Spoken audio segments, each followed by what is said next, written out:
আসসালামু আলাইকুম দর্শক, আজকে আমি আপনাদের সাথে শেয়ার করব আম ও দুধের লেয়ার পুডিং। আমার রেসিপিটা যদি আপনাদের ভালো লাগে অবশ্যই আমার চ্যানেলটা সাবস্ক্রাইব করে আমার পাশে থাকবেন।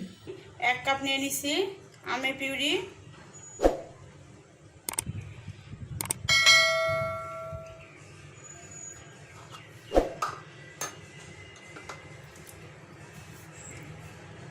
এক টেবিল চামচ চিনি, অর্থাৎ 3-4 চামচ চিনি আমি দিচ্ছি।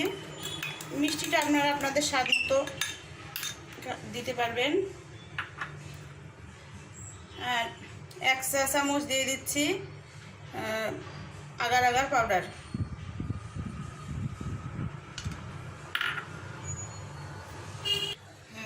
এখন আমি আমের মিশ্রণ আগার আগার পাউডার চিনিটা ভালো করে মেখে নেই, তারপর চুলা অন করব। চুলা অন করে দিচ্ছি। আমি এটা লো ফ্লেমে জাল করব। ভালো কথা পর্যন্ত আমি নাড়তে থাকবো, ঘন ঘন নাড়তে হবে, নাহলে তলায় লেগে যেতে পারে।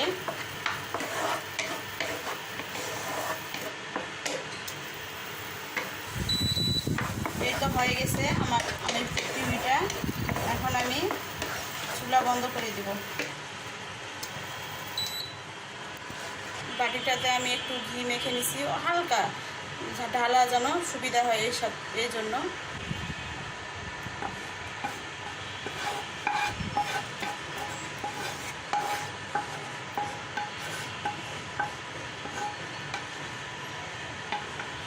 এই তো এটা আমি এখন কিছুক্ষণ রেখে দেবো, তারপরে রিসেপ্টটা আমি আপনাদের দেখাবো। এখন আপনাদের দেখাচ্ছি আমি আমের লেয়ারটা দিয়ে দিছি। এখন দেখাচ্ছি দুধের লেয়ার। 1 কাপ আমি দুধ নিয়েছি।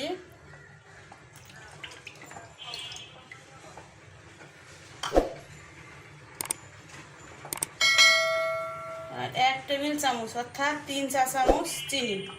চিনিটা আপনার স্বাদ মতো আপনারা নেবেন।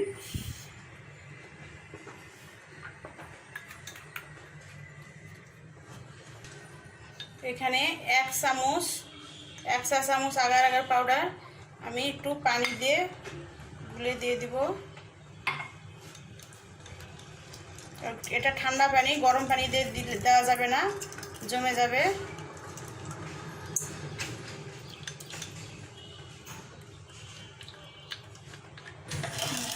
আমি চিনি, আগার আগার পাউডার আর দুধের মিশ্রণটা গুলে নিয়েছি। এখন আমি চুলা অন করে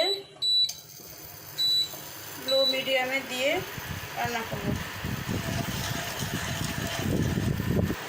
এই তো আমার দুধের মিশ্রণটা হয়ে আসছে। এখন আমি চুলা বন্ধ করে দিয়ে দিব। আর এই আগার আগার পাউডার দেওয়ার ফলে ঘন ঘন নাড়তে হবে, তলায় নাড়লে লেগে যেতে পারে। তলা লেগে গেলে বন্ধ করবে। এই তো আমার আমের স্তরটা শক্ত হয়ে আসছে। 10 মিনিট পর আমি এটা এখন দিচ্ছি। দুধ আর আগার আগার পাউডার চিনি দিয়ে যে মিশ্রণটা তৈরি করছি সেটা আমি দিয়ে দিব। এই তো দর্শক, আমার পুডিং রেডি। পরে আমি আরও 2টা লেয়ার দিয়েছি। আগে তো আপনাদের 2টা দেখিয়ে দিয়েছি। ভিডিওটা অনেক বড় হবে দেখে আমি পরে আর দেখাইনি। এখন আমি এটা ঢেলে পরিবেশন করব।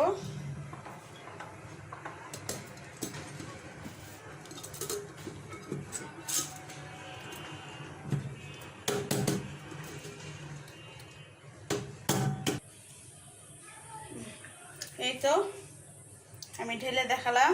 এবার আপনাদের একটা কেটে দেখাচ্ছি।